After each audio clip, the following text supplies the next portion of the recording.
Avtomobil yo'llarida sodir etilayotgan yo'l transport hodisalarini oldini olish maqsadida qonunchiligimizda bir qator o'zgartirishlar amalga oshirilib, haydovchilik guvohnomasini olish uchun talablar kuchaytirildi. Ko'plab fuqarolar yo'l harakati qoidalari bo'yicha bilim ko'nikmalari yo'qligi sababli hozirda haydovchilik guvohnomasiga ega bo'la olmayaptilar. Buning natijasida esa avtomobil yo'llarida yo'l transport hodisalari sodir bo'lmoqda. Shu sababli yo'l transport hodisalarini oldini olish, yo'llardagi xavfsizlikni ta'minlash, qoidabuzarliklarga chek qo'yish maqsadida Toshkent viloyatining Yangiyo'l tumani va shahrida tungi profilaktik reyd tadbirlari o'tkazildi. Yuqorida aytib o'tganimizdek, hali haydovchilik guvohnomasi olmasdan avtomobil boshqarayotganlar kuzatilmoqda. Reyd tadbirlari davomida ana shunday haydovchilar aniqlandi. Toshkent viloyati Yangiyo'l shahrida xizmatlarimiz davomida Matiz rusumli transport vositasi 10C186EB bo'lgan transport vositasi to'xtatib tekshirishgan vaqtimizda haydovchilik guvohnomasiga ega bo'lmaganligi aniqlandi. Bu bo'yicha ma'muriy bayonnoma rasmiylashtirib, transport vositasi vaqtinchalik saqlash uchun jarimadan qo'yildi. Toshkent viloyatining Yangiyo'l shahrida maxsus reyd tadbirida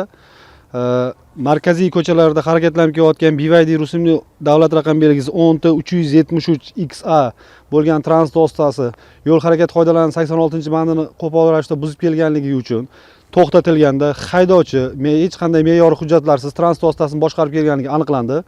Hozirgi vaqtda haydovchiga nisbatan ma'muriy javobgarlik to'g'risida kodeksi 135-moddasiga asosan ma'muriy bayonnoma rasmiylashtirib, transport vositasini vaqtinchalik saqlash uchun jarima maydoniga qo'yildi. Toshkent viloyati Yangiyo'l shahrida maxsus reydlar o'tkazilganda 01B396TS bo'lgan Matiz avtomobilining haydovchisi to'xtatib tekshirilganda haydovchilik guvohnomasi yonida yo'qligi aniqlanib, avtomobil vaqtincha jarima maydoniga qo'yildi.